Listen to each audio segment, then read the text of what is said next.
किसान भाई, आप सभी को हम आश्वस्त करते हुए ये बताना चाहते हैं कि अगर जो मेडिसिनल एरोमेटिक में, औषधीय सुगंध पौधों में अगर जो हम खेती में उतरना चाहते हैं तो हमारी शुरुआत ही लेमन से होनी चाहिए। लेमन ग्रास एक ऐसी फसल है कि जिसकी शुरुआत में किसान भाइयों को नुकसान तो बिल्कुल ही नहीं होता है, फ़ायदा ही होता है। और वो अगर जो इस खेती में शुरुआत इससे करते हैं तो उनको खेती करने के साथ साथ उनको अपने आप में एक कॉन्फिडेंस बिल्डअप होता है, और वो कॉन्फिडेंस जो है उनको मेडिसिनल एंड एरोमेटिक में बहुत आगे तक ले जा रहा है। और उसी चीज़ों को ध्यान में रखते हुए हम लोग इस खेती की शुरुआत जो करने जा रहे हैं, तो किसान भाइयों को हम बताना चाहेंगे कि लेमन ग्रास जो है ये बहुवर्षीय एक पौधा है, और इसकी खेती हम इस प्रकार करते हैं कि ये इसकी जो वेजिटेटिव ग्रोथ होती है, वानस्पतिक ग्रोथ होती रहती है, तो हम उन्हीं को मल्टीप्लाई करके लगाते रहते हैं, इनके सीड से नहीं होते हैं। तो वो किस प्रकार का होता है उसको मैं आपको दिखाते भी चलता हूँ, बताते भी चलता हूँ। इसमें जो है ये है लेमन ग्रास। इसका परिचय ये है कि ये लेमन ग्रास है, और ये अलग अलग जो है, जैसा कि आप देख पा रहे हैं, ये अलग अलग जो दिख रहा है, हम इन्हीं को निकाल करके अलग अलग तरीके से लगा रहे हैं। और हम लोग लेमन के खेत में ही खड़े हुए हैं। तो ये जैसा कि लेमन फसल है, और ये इस तरह का इनके स्लिप्स होते हैं। इन्हीं स्लिप्स को हम क्या करते हैं, लगाते हैं। लगाने के लिए हमें जो ध्यान देने वाली बातें हैं, ये 2 जगहों पे लगाई जाती हैं। एक तो सिंचित अवस्था हो और एक असिंचित अवस्था हो।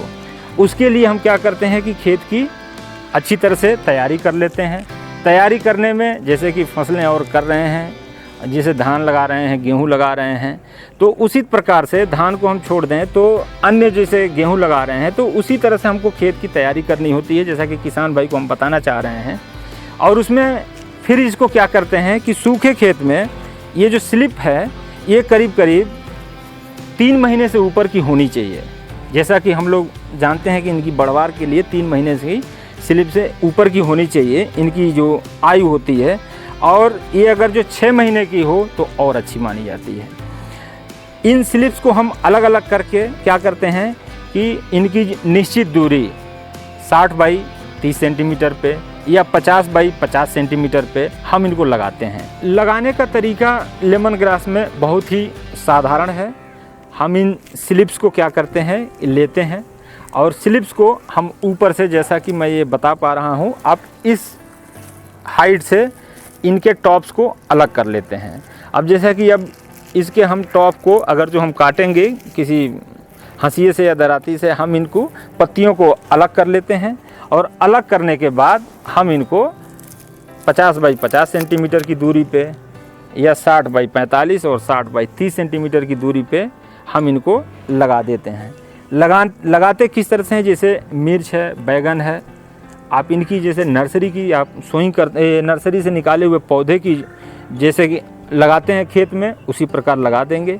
लगाने के बाद तुरंत बाद इसमें सिंचाई करना आवश्यक रहता है, क्योंकि सिंचाई करने से क्या होगा कि ये पौधे जो है मरेंगे नहीं, पकड़ लेंगे।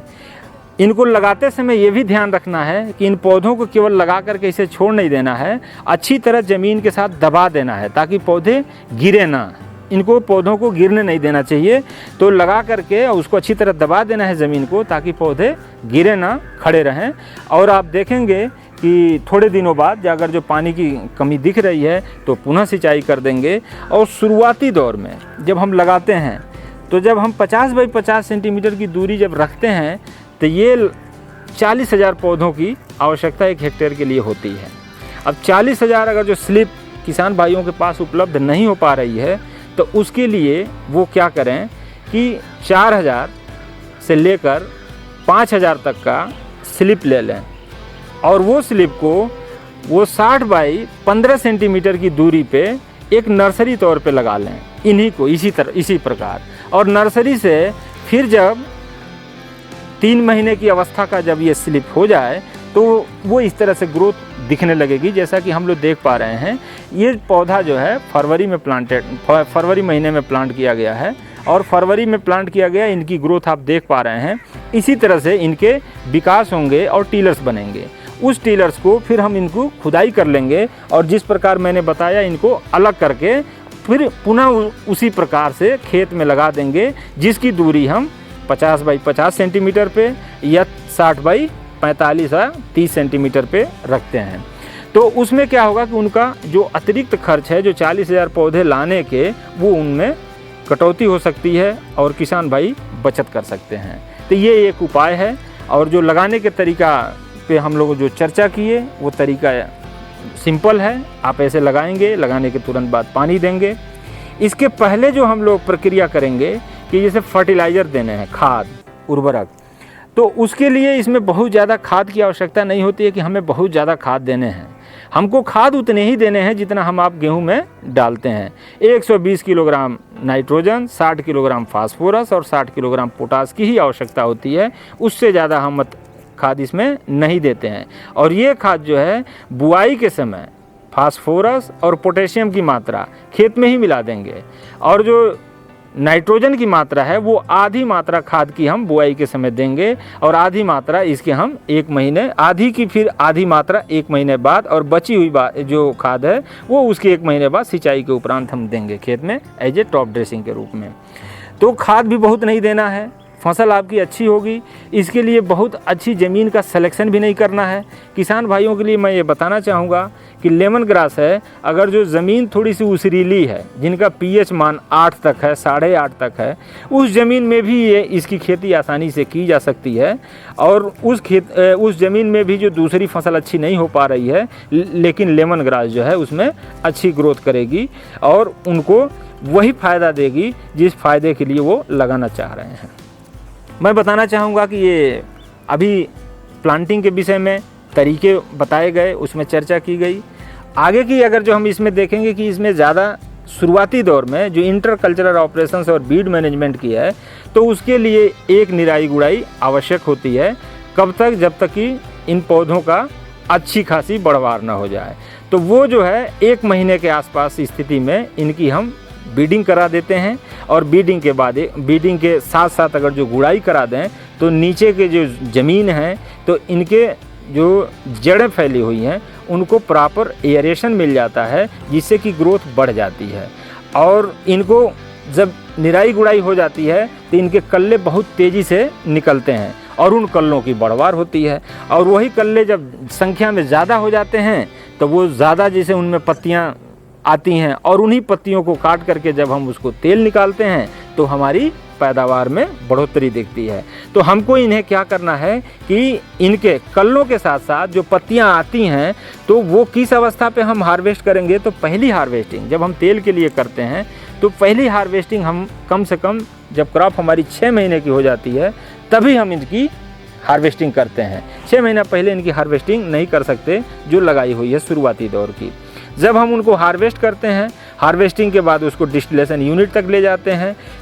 ले जाने से पहले हमको ये ध्यान रखने वाली बात है कि हम कभी भी इन पौधों की हार्वेस्टिंग तभी करें, कटाई तभी करें जबकि मौसम पूरा साफ़ हो, बादल या उस तरह का बारिश का मौसम ना हो, जिससे कि तेल की रिकवरी अच्छी आए। अगर जो बारिश हो गया तो तेल की रिकवरी कम हो जाती है और उनमें जो पोस्ट हार्वेस्ट मैनेजमेंट जो है वो प्रॉब्लम आती है।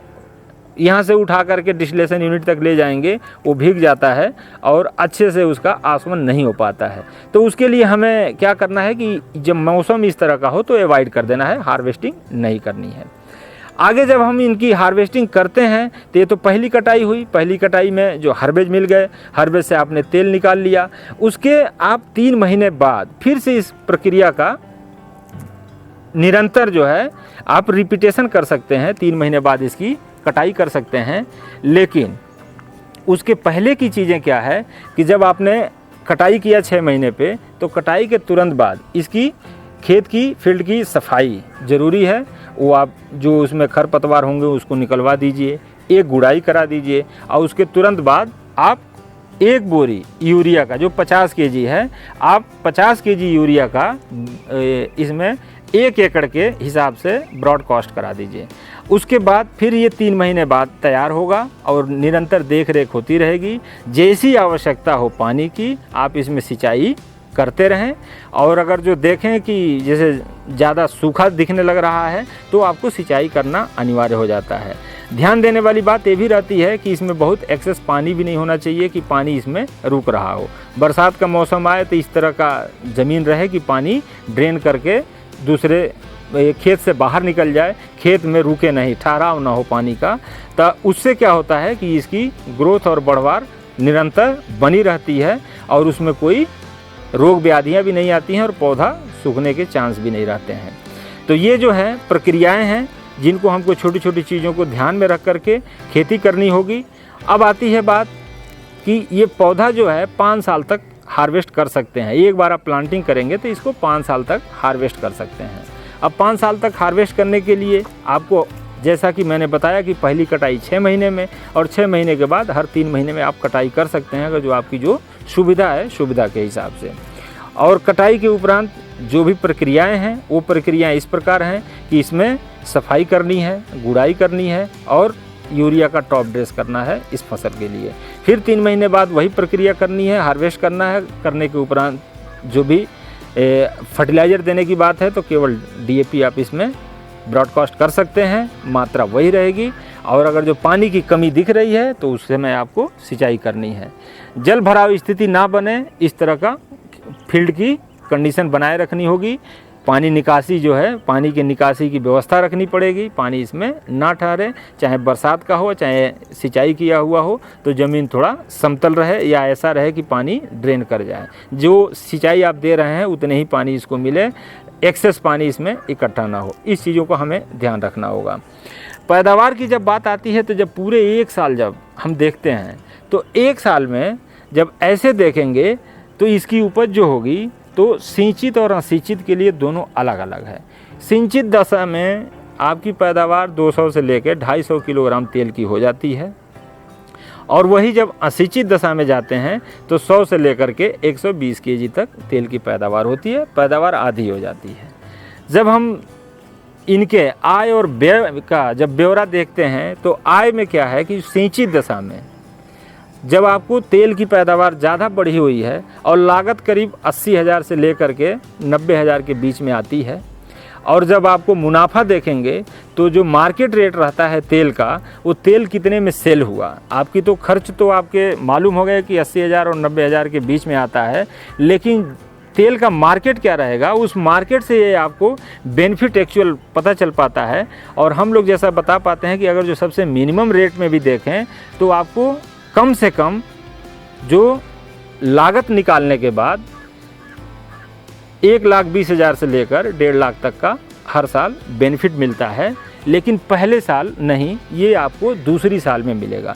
पहली साल में क्योंकि आपको 6 महीने में पहली कटाई ले पाए हैं और उसके 3 महीने बाद दूसरी कटाई लिए हैं, तो तेल की जो पैदावार होगी वो कम हो जाती है। वो 200 से 250 नहीं जा पाती है, वो 100 से लेकर 125 के बीच में ही रह जाती है। तो पहली साल नहीं, लेकिन जो दूसरी साल जो पैदावार आएगी आपकी, वो पैदावार अच्छी खासी होगी और उसमें आपको कम से कम 1,20,000 से लेके 1,50,000 तक का फ़ायदा हो सकता है, जिसमें कि 2,20,000 से 2,50,000 तक का आपको फ़ायदा दिखता है। और उसमें आप करीब करीब माइनस कर देंगे जो लागत है, तो लागत आप 80,000 से 90,000 के बीच में आती है, तो आपको शुद्ध लाभ जो मिलता है वो 1,20,000 के आसपास रहता है। अगर जो तेल की बहुत कम कीमत रही तब, तेल की अगर जो कीमत ज़्यादा लगती है तो आप उसी के अनुसार फ़ायदे ज़्यादा होते हैं।